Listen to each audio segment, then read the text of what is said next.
Bhagavate Vasudevaya. Om Namo Bhagavate Vasudevaya. Om Namo Bhagavate Vasudevaya.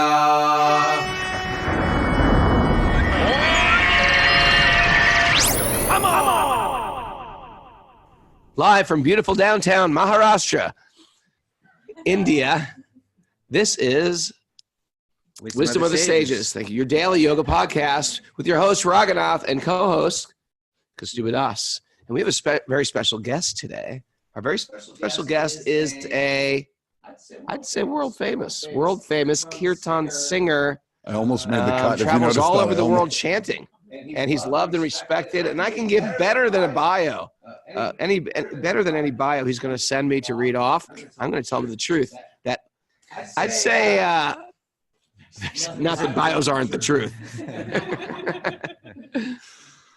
But I think 2 out of 3 of my children I have 5 children, but 2 of the 3 little ones that they were listening to Gaura Vani's music while they were born. Wow. Yeah, he wasn't live doing it, but was it their own choice, or did you? It wasn't their own choice. I was like, "Get in the tub! Get in the tub! You push, you sing."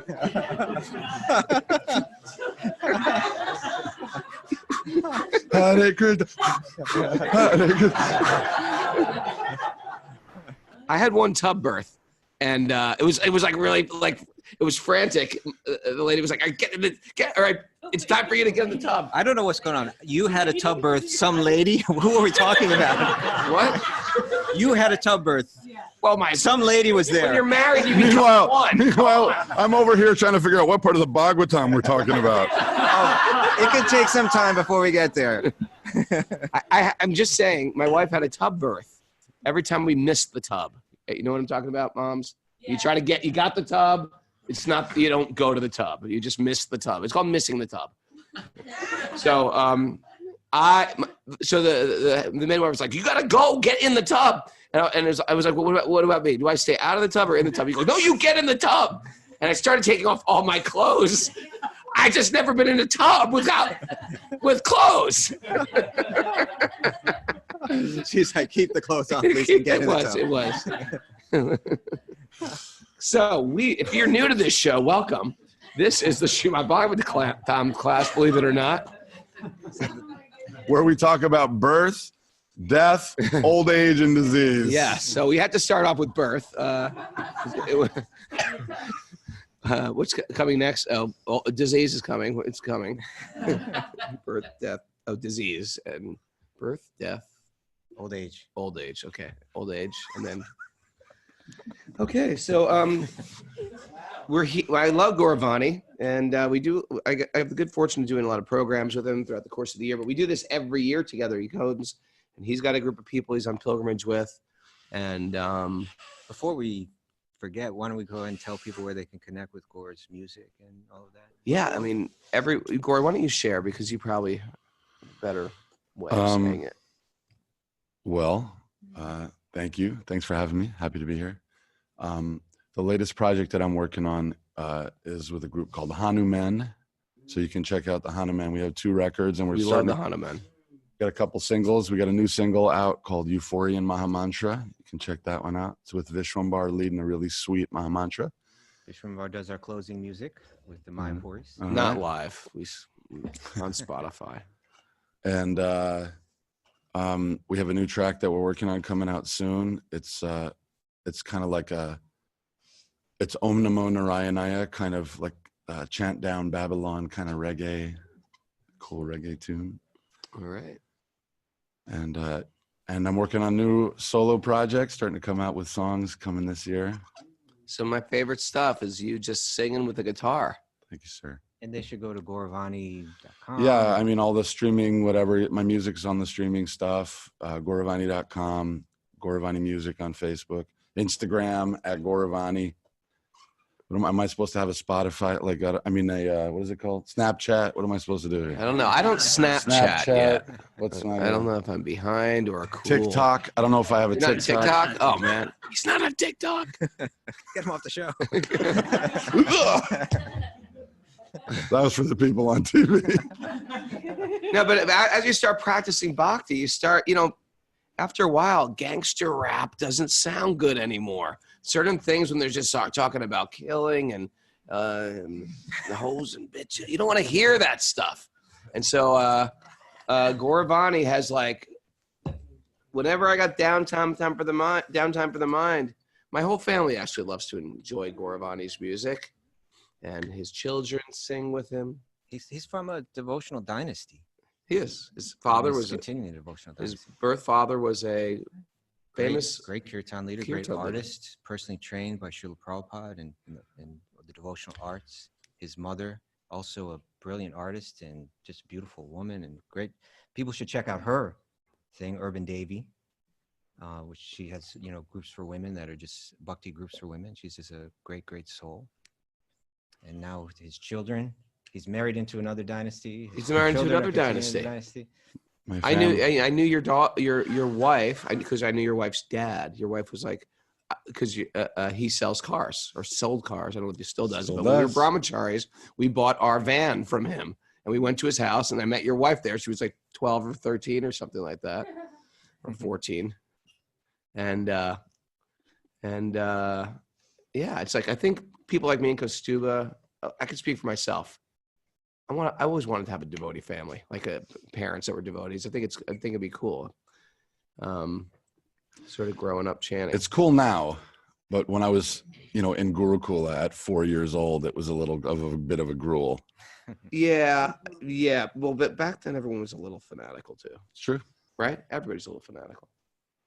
It happens. It happens when you meet an now acharya. I see that it's a great blessing. Now I'm very grateful for it. And I'm trying, like my daughter's here on pilgrimage, so I'm trying to give them Krishna consciousness in a way that's fun and that lets them choose, but at the same time appreciate the depth of Krishna consciousness and see how they can apply it in their lives.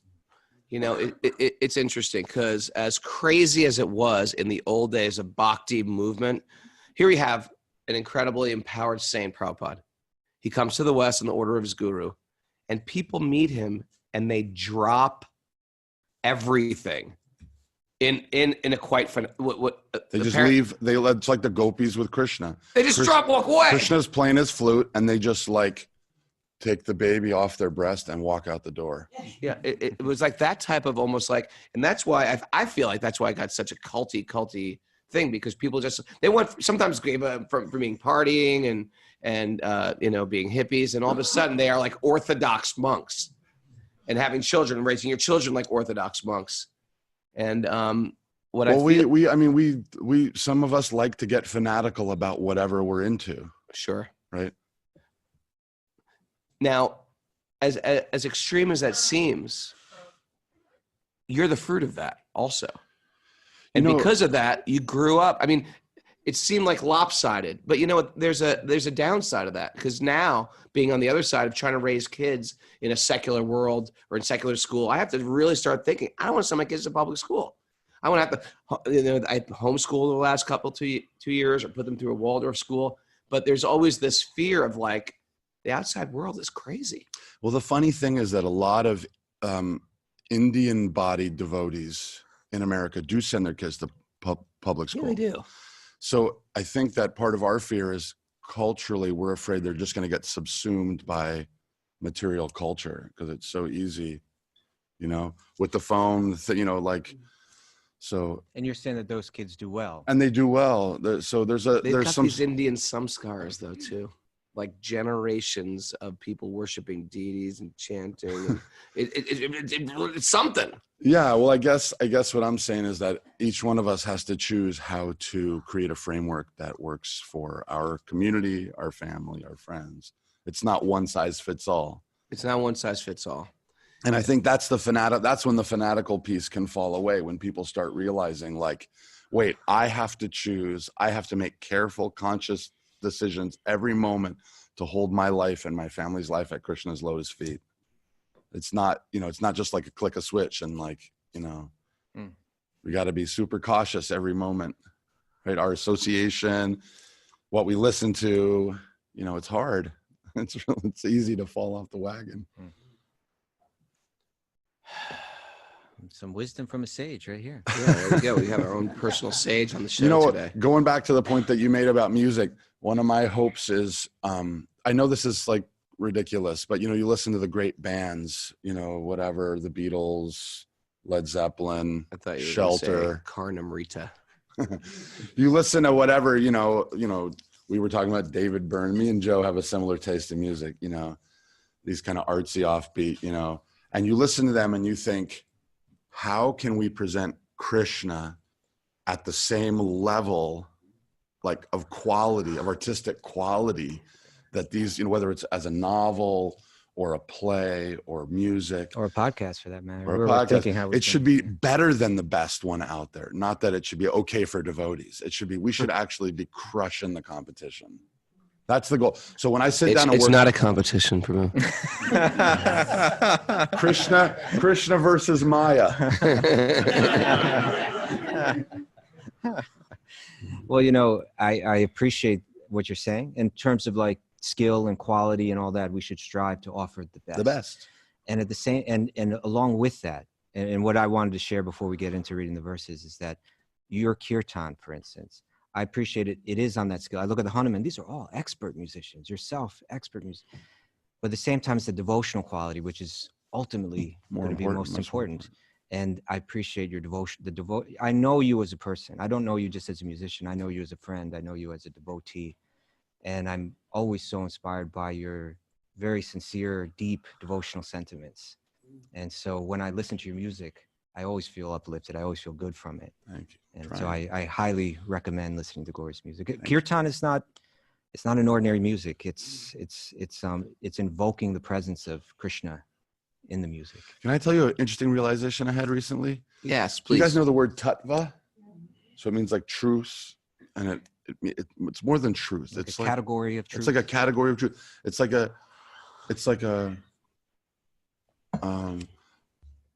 almost like a world of a certain kind of truth, right? It's like it exists outside of you. This tattva is there, right? So I realized that they talk about guru, but guru's not just a person. So guru is a person, like your guru. The whole point of having a guru is to have an individual, intimate relationship with the spiritual teacher, right? Who carries guru tattva. Right. Yeah. But the guru is only qualified to be a guru because they're holding guru tattva. Yeah. Right? Yes. So like I was struggling. I just got initiated after being a Krishna kid for 42 years. No one knew that. Yeah. No one knew that you just got initiated, but he was like, because he's got a Sanskrit name. Right. I was sliding through on my Sanskrit name. Yeah.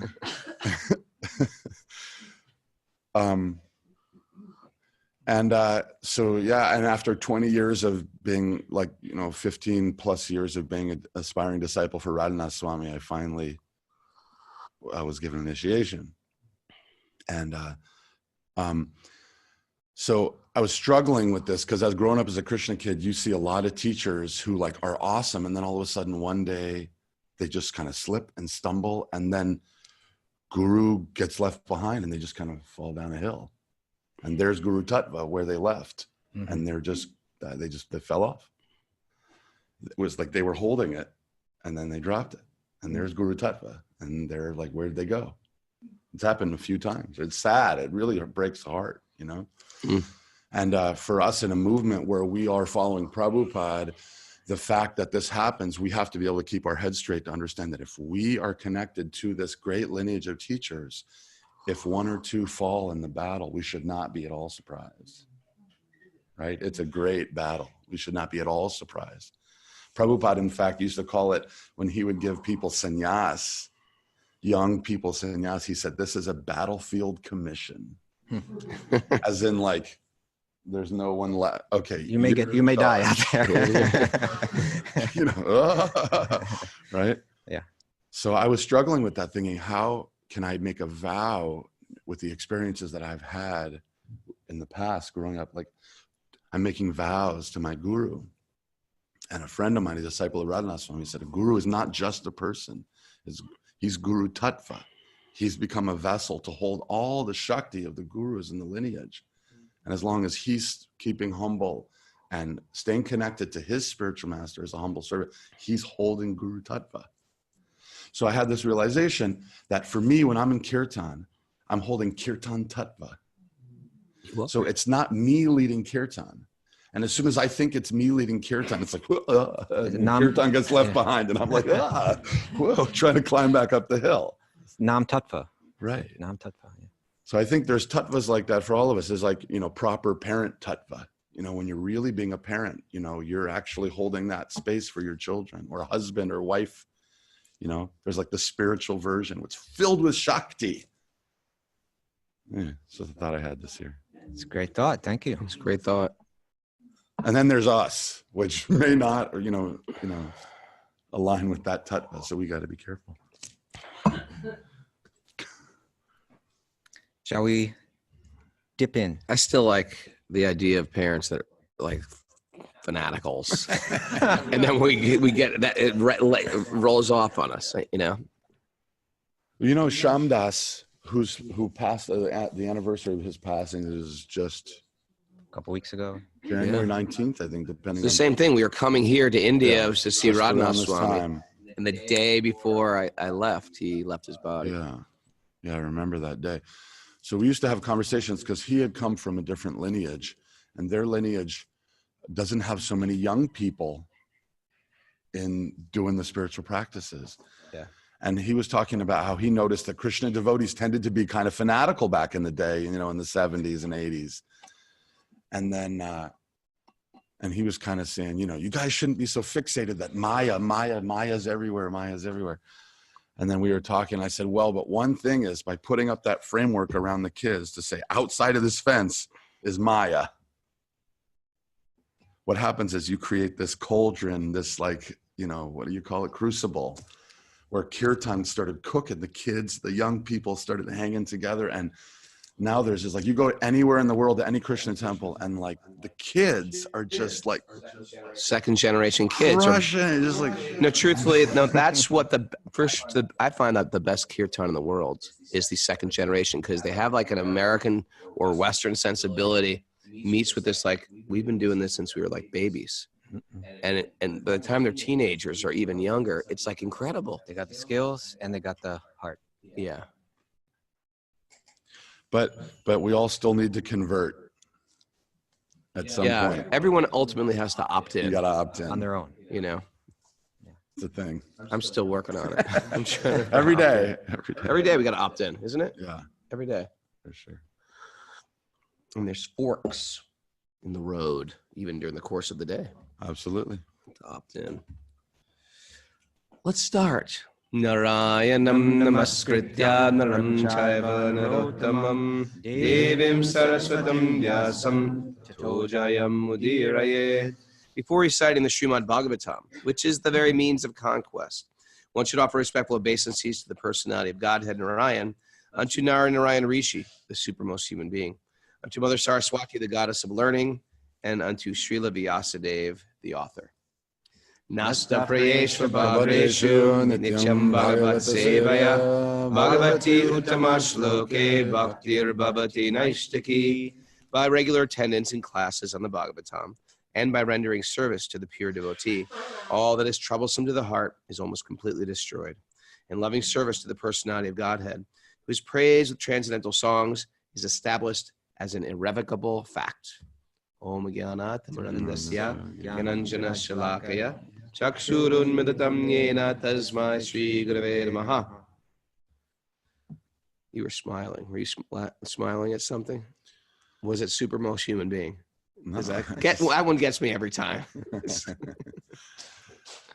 You're just happy. You're just happy. Raghunath is so ecstatic. Raghunath is empowered.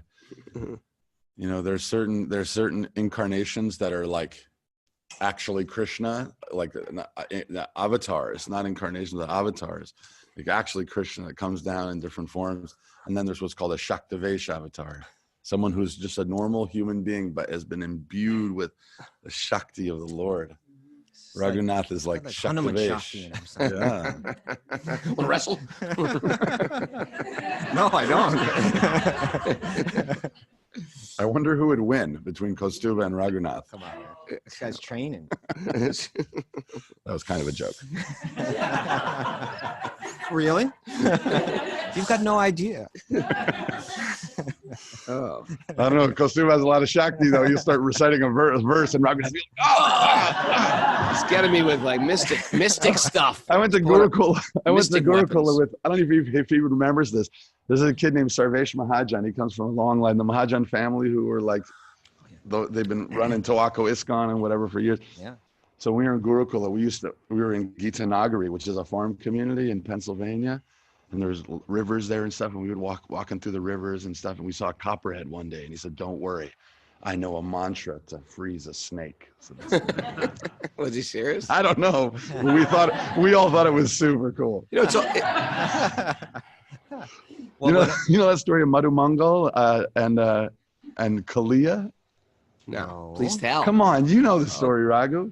No, I knew that. I knew the Madhu Mangal and Keshi. That's a good story. But I don't know that one. Story. We're going straight. So to everyone knows the story of Kalia, We're jumping to the 10th canto here. right? They go down to the river Yamuna, and it's become so poisonous. Kalia's poisonous mind. Multi-headed snake is in the water. Right. And he's like caused the whole Yamuna to become poisoned, kind of like it is today. Yeah. And the trees are dying. It said that even birds flying over the top. They Drop. And so the coward boys go down there and they start fainting and kind of like almost dying. So Krishna realizes what's going on. There's a beautiful description. He climbs up on this kind of dead branch of a tree and he takes off his turban and he ties it in a belt like a wrestler. And he jumps in the water. He starts fighting Kalia. And first everyone thinks he's dying. Krishna's under the water. It's like WWE. And then Krishna comes up and then he gets pulled down again. And all the villagers of Vrindavan come and they're all totally in anxiety. And finally Krishna jumps up on top of the heads of Kalia and he starts dancing. And every time a head comes up, rhythmically, he's just kicking Kalia. Kalia's vomiting fire and blood. And then the wives of Kalia, they say, "Please stop. Don't kill our husband. He's just clueless. He's caught up in his Cut him a little slack. What's that? Cut him a little slack. Cut him a little slack." So then the Lord blesses him, tells him to be humble, and he sends him to Fiji. Yep. That's the story. And you can go today to the temple in Fiji. It's Kalia Krishna. Right. So Krishna comes out afterwards, gets out, and everyone's so happy and they're hugging him. And afterwards, Madhu Mangal comes and says to Krishna, Krishna, you should really thank me for helping you, because while you were on Kalia, I was chanting mantras to tame a snake. And that's the only way that you were able to dance on Kalia's head. You're lucky to have a Brahmin friend like me. Well, when at the Swayamvar ceremony of Draupadi, when all the warriors were competing to win the hand of Draupadi, the Pandavas were disguised as Brahmanas. And all the great warriors, one after another, came and they tried to win the contest by striking this target that's suspended up high. And all of them failed. And then I believe it was Yudhishthira that got up and they asked Draupadi's father, Drupad, are Brahmanas allowed to participate in this contest? And he said, "I give you my word. Whoever strikes the target, be he Kshatriya or Brahmin or Shudra or Vaishya, they will win the hand of my daughter." And so then Arjuna steps forward, and as Arjuna is walking forward, like all the warriors in the assembly are like, "What is this? All of us fail, and this Brahmana thinks he can do it." And the Brahmanas are also saying, like, he's going to make a fool of all of us. If the greatest warriors in the world cannot strike the target, then how? But then some of them said, "Oh no, but this young man looks quite good. He's got the gait of a tiger, and just look at him." And they say, and after all, there's no power greater than that of a Brahmana. He just might be able to do it. But actually, he's a Brahmana too, so more so. Oh, We're still talking about you and me wrestling. That's the context.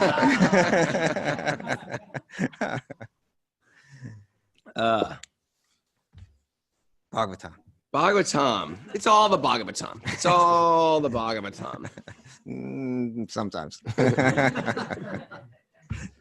It's all one. It's Reading all from the one. Srimad Bhagavatam, Canto 1, Chapter 3, text 37. 37.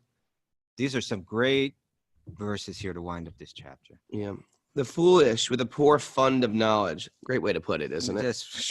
You have a poor It's fund. perfect. of As soon as knowledge. I come funds on are the low show, right this now. is like the verse for me. The foolish with a poor fund of knowledge came on the show today. They cannot know the transcendental nature of the forms, names, and activities of the Lord, who is playing like an actor in a drama. Nor can they express such things, neither in their speculations nor in their words. So we ended the last show discussing this. I believe we kind of ended discussing what's the qualification to understand Krishna, to understand Krishna's Leela, to understand Krishna's form, to understand him in general, and that it's not academic, it's not merely study, it's not even piety, but it takes this. Ultimately, it's only bhakti, it's only devotion that he's revealed through. I was reading Teachings of Lord Chaitanya, and Srila Prabhupada says that trying to get the same level of result from other practices is like banging wheat husk that the wheat has already come out of. You're just going to bang and bang and bang, and you're not going to get anything. But he said any of the processes, when you mix devotional service or bhakti in, you can get that result. So if you're more into gyan, you have a gyan process filled with bhakti, and then you can have fantastic results. Very interesting.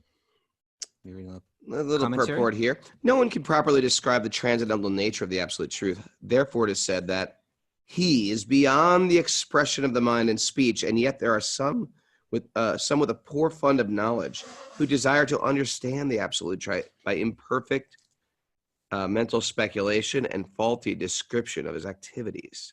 To the layman, his activities, appearance and disappearance, his names, his forms, his paraphernalia, his personalities, and all things in relationship with him are mysterious. There are two classes of materialists, namely the fruitive workers and the empiric philosophers. Karmis and Gyanis. Yeah, those who practice karma, they're the workers. Karma means to work. I want the things of this world. I want to enjoy the Fruits. things of this world. Empiric philosophers, deep thinkers, studying things. Vedantists. Yeah. They're renouncing the things of this world. Yeah. The fruitive workers have practically no information of the absolute truth. And the mental speculators, after being frustrated in fruitive activities, turn their faces towards the absolute truth and try to know him by mental speculation. And for all of these men, the absolute truth is a mystery, as the jugglery of a magician is a mystery to children. It means they may, all of this is in the context of what's going to come in the 10th canto of the Srimad Bhagavatam, where Krishna's entire life will be laid out there in great detail. But who can understand it? Who can understand the real meaning of it? What's revealed there? It remains mysterious. It's unrevealed to those without devotion. Sometimes I hear like another voice, or maybe a voice of people that, you know, I'm talking to sometimes, saying like, doesn't every tradition say like they got the thing, and without their thing you can't get the thing? Yeah, in some way or other they all do. Right. So how do we understand? Like, how do we understand that in this case it's not that? Can I jump on this? Please. Well, I don't think it's that we're saying we have the exclusive thing. I think what it's saying is that devotion is the exclusive thing. Exactly. There is knowledge, but it's not due to our own material intelligence that we can understand the truth. And it's not through some work we can understand the truth. It's through that devotion. And we used the example yesterday in class yesterday. If I want to understand you, it's not through just studying you, or, you know, you're my boss and I'm working for you. It's actually the intimacy I have with you. And when I get intimate with you, then you trust, okay, Raghu's not some jerk. He's a good guy. He actually really loves me. I'm going to start sharing my internal feelings, deepest emotions, some of my secrets with Raghu. And that's our relationship with Bhagavan. And Bhagavan is Krishna, but you could call him whatever name you want in any tradition, but it's through that loving sentiment that Bhagavan or God or your higher power or sweet baby Krishna or whatever you want to call God starts to reveal themselves to you. So I don't think we're trying to create something exclusive, although it might read like that. I think it's through that loving devotion. And, because the Vedas are very detailed, we're not just telling them how to tell time. We're telling them how to dissect the entire clock. And since there's so many details, you might get lost. Like I have when I go into one of these, like in the old days, I've had these East-West bookstores. Where you're sort of like, right? You know what I'm talking about? Yeah, remember there was a store called East-West. Yeah. But these stores that sell everything from crystals, reincarnation books, incense, deities, Saint Germain, whatever. There's like hodgepodge, a mix of so much interesting spiritual things from different cultures. It's like, where do I even start here? Even then you get to the Indian section, it's all mixed up. So it is confusing. So the Bhakti masters of the tradition went even to all Vedic thought and extracted Bhakti. So that's all. That's how I feel. And it gives sort of great detail about going about doing it. But I don't think India has a monopoly on Bhakti. So if I understand you correctly, you're saying what Srila Prabhupada and what this commentary is saying, and it's not that one tradition can understand God, but it's that within any tradition, it's only through devotion that one understands God. Yeah. There's people, come on. How many times there's been great theologians, but and you might even know someone who could quote the Bible or quote Sanskrit, but they might have been criminal. They might have turned out later like this guy was a criminal. He was posing as this, right? So it's got nothing to do with what they know. It's how they treat the people in their life. It's how it's their real, honest integrity and connection that makes a difference in our life. It's got nothing to do with what you know. Who cares? Who cares what you know? How do you treat people? Are you seeing God in every being? Or are you using your knowledge as sort of another costume to present yourself? Check me out. Check out my costume. I can walk around with this chutter and I can come up very holy and trick some people. But if I have a whole nefarious life, what good is the chutter? What do you think about that? What do you think about that, Gaura? It's just to cover you up. The chutter is just to hide what's going on. Just underneath. To hide what's deep in this heart of mine. I like that point a lot because also when we develop an intimacy with the Lord, I had another thought while you were saying that is that, when you have a really close friendship with someone, you can forgive anything. Right? Yeah. So sometimes we think, oh my God, I'm like screwing up in my spiritual life and God doesn't love me anymore or something like that. But the truth is, if you've developed a little bit of intimacy, you can deal with any bad day, any difficulty, any mistake, I had a friend of mine, I'm not going to say who it was. He knows who it was. It was me. It better not be me. He knows. I know. I know where we're going with this. He was at my house. Mute. We've done a lot of kirtan together. And he was at my house visiting, and he borrowed my car. I had a old, refurbished BMW car that I was driving. I can't believe you're going to tell this story about me. Go ahead.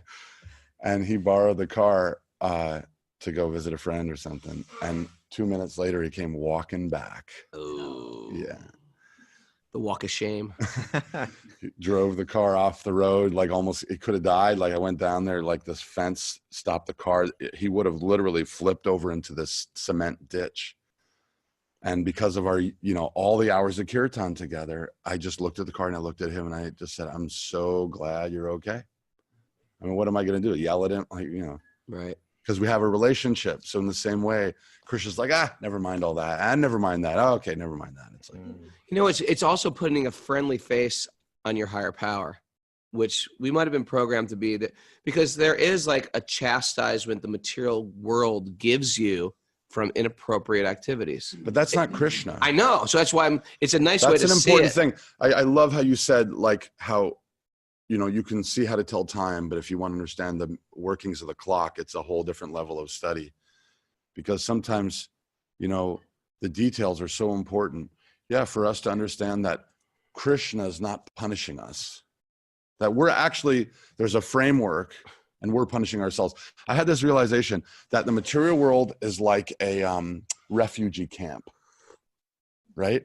We're in this refugee camp and there's never enough food for anyone. There's like holes, the tent's raining, like we're freezing cold. We're huddled together, masses. Everyone's yelling at each other, stealing food from each other. There's rats, like terrible mess, right? But actually, Good morning. Good morning. But actually the refugee camp, you can just walk out of it. The problem is that everyone's convinced that outside there's no hope. But the truth is that, like, if you just get a map, you can figure out how to walk out of the place and then you're free. You know, but we're all so convinced that we have to stay here and that the only way to exist is to steal from each other and, like, you know. How about this one? You go to Carnival. You go to Carnival, you pay some money, and you go to the glass house, the house of mirrors. Ever go to one of those? Where everything's glass and you're just like, bunk. Oh, wrong way. A bunk. Oh, wrong bunk. And you're just bonking. You're bonking, hitting your head, breaking your nose, glasses falling off. And you're blaming the glass. You paid to get in there. And you're walking through the maze. We just have no information on how to get out. So Dharma Shastras, spiritual life begins when I start hearing from people who, no, that's not, don't go straight. You're going to bonk. They got to go left. Got to immediately go left. And they get some information and some insight. There's less bonking and more getting out of that little maze. And so what happened is, this is why we're like, embrace wisdom literature to give us some direction, some maps, some compass, some GPS. Guru positioning satellite. That's what it is. It helps us get out of the maze. And without the maze, it's just one bonk after another. And we paid for it. Krishna's not bonking us. We signed up for it. But I thought Krishna was Banki Bihari.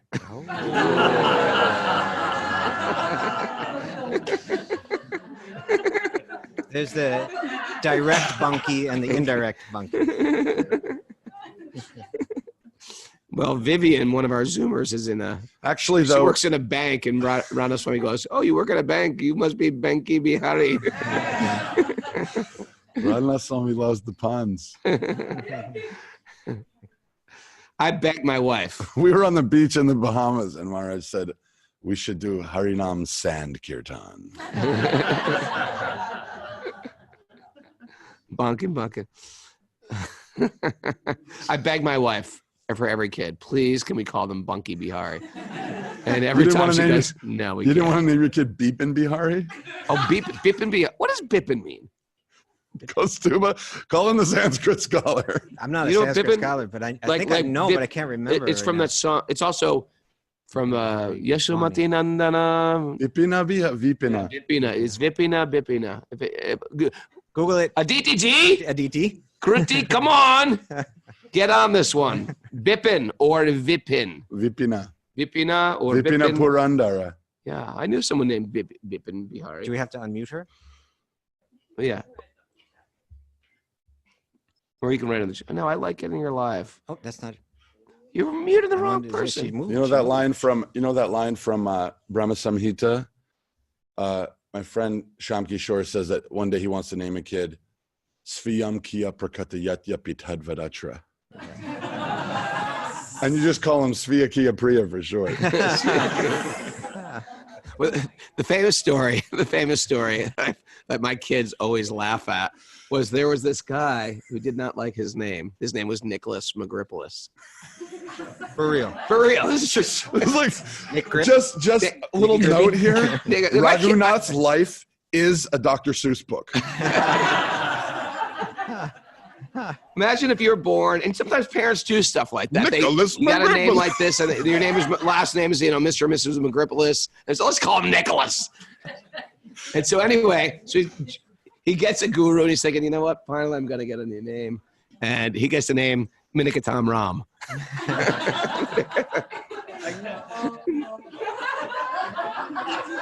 Minikatam. Or Anyway, I'm not going to get into it. Because you might be listening to the show, but sometimes you get a name. Well, when you're a Christian like kid, Scrabble, when you get famous pieces, you're like, okay, I want to throw those out, get a new Scrabble. Can you ever go to your guru and just like, how about, you got a second choice? Your godbrother did. Another one? Your godbrother did. Well, kind of, right? In reverse. Yeah, okay. Okay. I don't know if we should go into that. No, story. we're not going to go into story. I can't remember how it turns out. Well, when you're a second generation Krishna kid, you want to try and choose a name for your kid that will give them a good nickname. Like you don't want them to have a lousy nickname. Yeah. Like you know, the Bhagavat Purana, but then they get called Purana. Which is piranha. Or like I never thought of piranha. Or like you name your the Lord of Dwarka, Dwarkadish. That's and nice. they're Dorka. Hey Dorka. You got to be careful with the translations. Dwaipayan of Yas. We'll name our child Dwaipayan of Yas. Dwipey Wipey.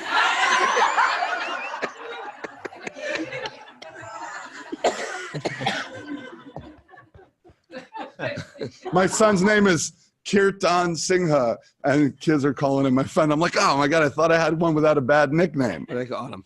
They call him they call him Crouton. I've sat next to Raghunath. Kids are rude. I've sat next. Hold it. Have Careful. Have I done something? I've sat next to Raghunath during initiation ceremonies, and every time the name would come out, he would immediately give a nickname. like for instance, your name is Jal Kale, and everyone's like, "How are you going?" It's like Jolly Rancher. Harvard did the same thing. Your name is Devotee Devadas. 3D. 3D.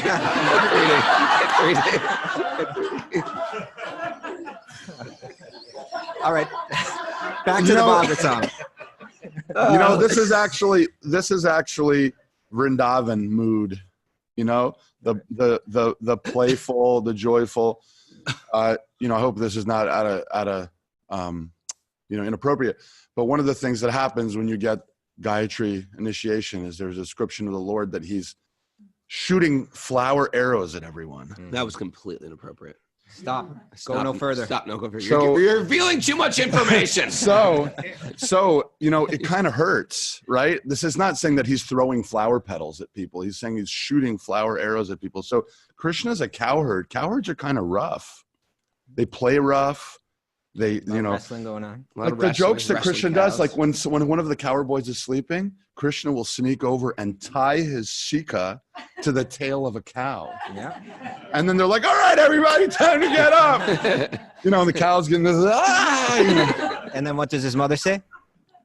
She says, Govinda Damodar Madhava. All right. So yeah, and Krishna's jokes are rough. He's kind of a little heavy. Like one day he just wanted to see what happened, and he told Rukmini. Rukmini came in to see him, and he told Rukmini, I've been thinking about it, and I think we should get a divorce. He said, like, all these other guys wanted to marry you. You're a princess. I'm just a cowherd. It's not working out. It's really not working out. I think you could do much better than me. You've married down. And I think the day has come that we should just call it. Like, you know, it's been good, but, you know. And he must have been acting really well when he did it. Oh my God. She's the best actor. She just fainted. She's just like,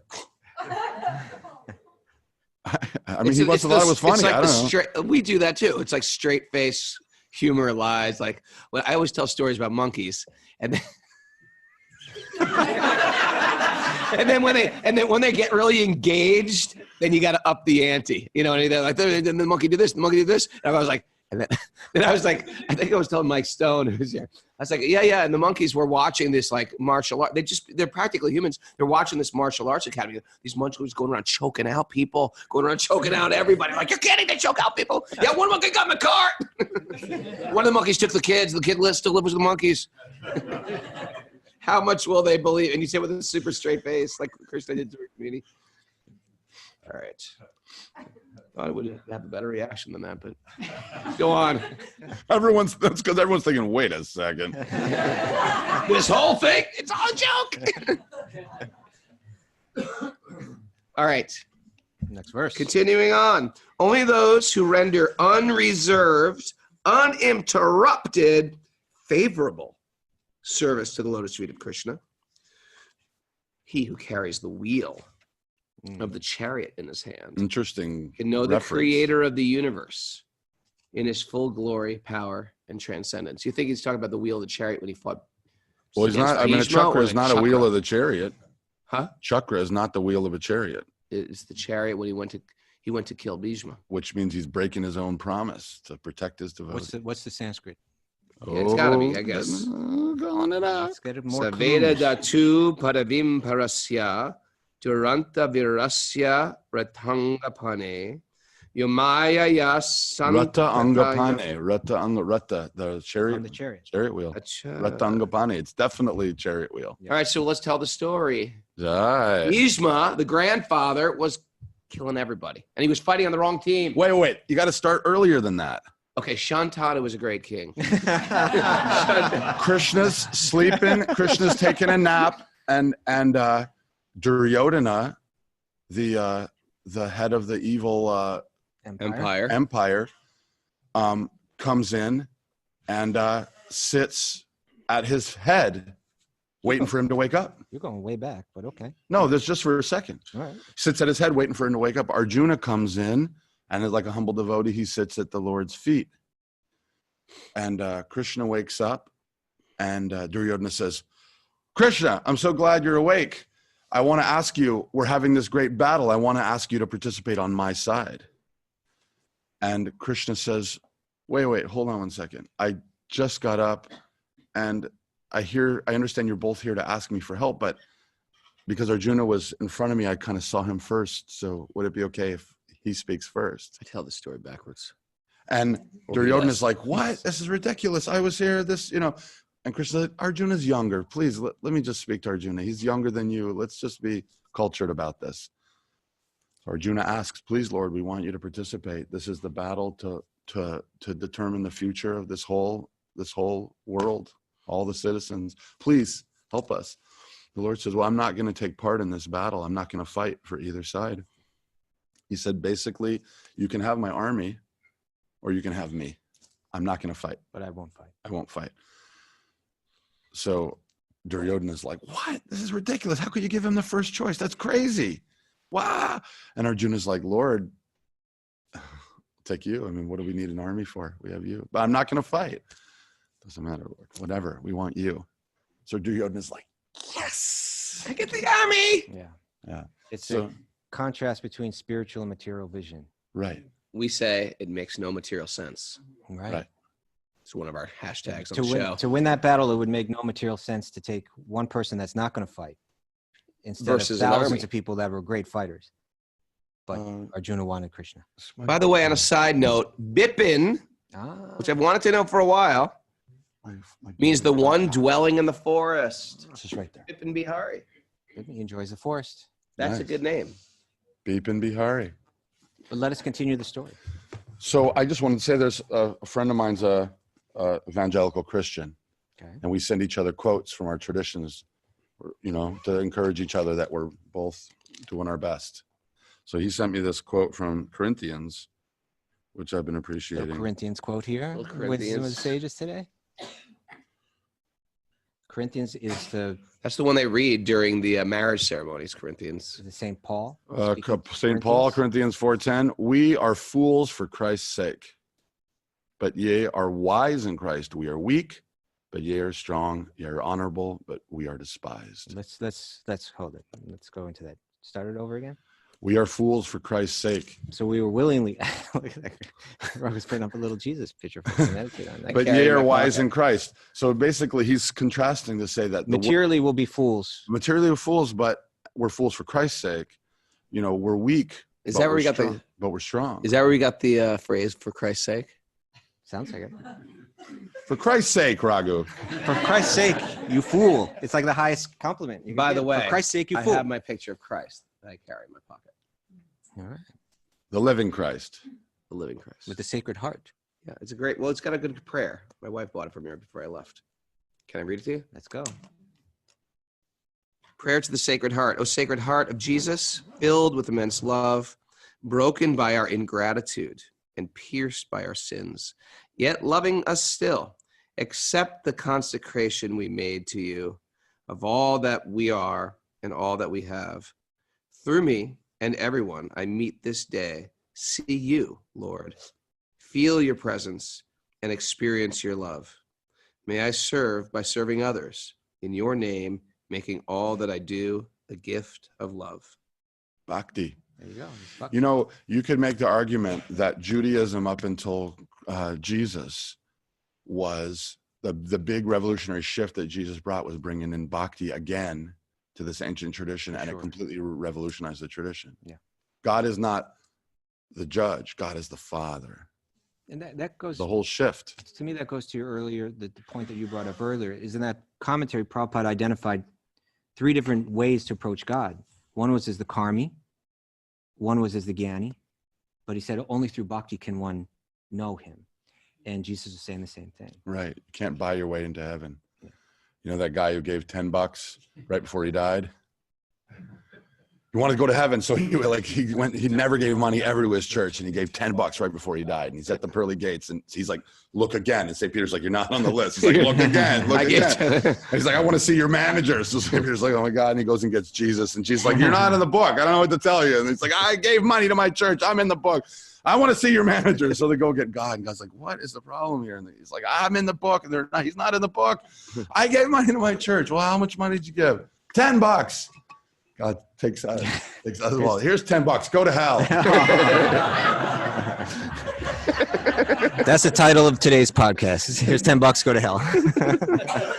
Take your $10 and go to hell. We got 5 minutes to finish the story. All right, let's finish the story. If that. So Krishna's not going to fight. Krishna's not going to fight. And What story are we on? Stay with the thread, rather. it's like Bhagavatam. It's a story within a story. So Krishna's not going to fight. But then what happens is he's Arjuna's chariot driver, right? Yes. Another day, there's a fantastic story Shubha Vilas tells about Krishna's love for the horses. It's a fantastic story. We got it. When they're going after Jayadratha? When they're going after Jayadratha, he tells us, great, you got to get him to tell you the story. Or Shubha Vilas, he's one of those Superman. Another beautiful jewel coming out. ISKCON Chaupati. So Bhishma, the great grandfather, the teacher of the teachers, Bhishma is the greatest warrior that the Pandavas had ever seen, that the world had practically ever seen. He's decided, he's made an oath. I'm going to kill Arjuna or I'm going to die, right? So they're fighting, going for it. Finally, this moment, and Arjuna's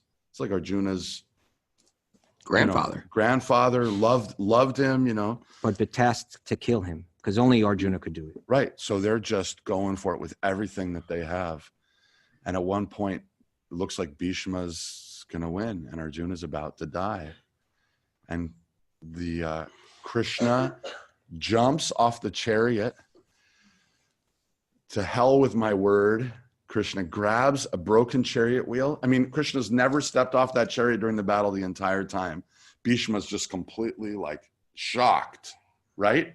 He's just like, what? Krishna jumps into the fray, arrows hitting his body.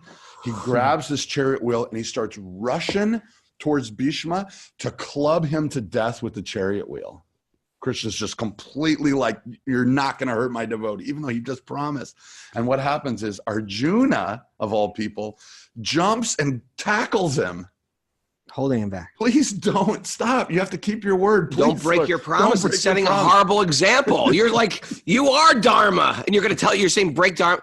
I'll break Dharma for my devotee. I'll do anything for my dude. Love is the highest Dharma, right? Again and again, Krishna shows. And my favorite part of the whole thing is Bhishma, because Bhishma is by material Dharma, Bhishma has to fight on the side of the Kauravas. But he really is a devotee. So when Krishna comes, he opens it, he's like, come get me, Lord. I'm so ready. So it's ecstasy, right? It's beautiful. Bring it on. Yeah. It's like bhakti is like, there's another story going on. Like whatever it looks like on the outside, there's a whole other story. Arjuna's trying to protect the Lord from protecting him. Please stop protecting me, Lord, to keep your honor. And Bhishma's like, I know it looks like I want to kill you, but please, Lord, come kill me. There's a whole other thing going on. I always wonder if when you get back to the spiritual world, there's the people who you had a rough time with in the material world. You're all bros. And you're like, remember that one time where you stole all my money? And, that was so funny. It was Leela. It was best. It's like when I say, remember when I ratted you out for doing the past life regressions to Guru Garai Maharaj? Oh, yeah, I remember that. I was doing past life regressions of the Brahmin charts. It worked. What can I do? It's all worked. It's all true. You had different bodies. We know that. We know that now.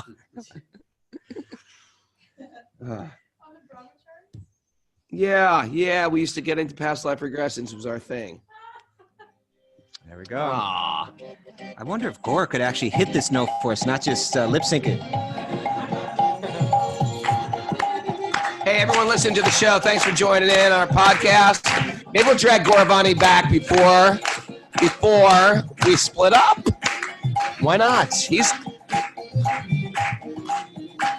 Thanks for joining our show, Gaura Vani. Check out all his music on SoundCloud, Spotify. Just Google search Gaura Vani. Thanks for joining us. And Zoomers, make that namaste a hand clap.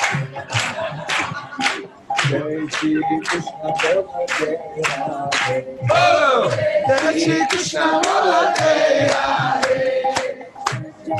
Do you sing on this record? I produced this record. Produced it. Jai Shri Krishna Bolo Jai Radhe. Jai Shri Krishna Bolo Jai Radhe. Thanks for those who joined us late. Jai Shri Krishna Bolo Martine, Jai Alice, ciao, Vivi. Vivi's listening. Say hi, Vivi. Radhe.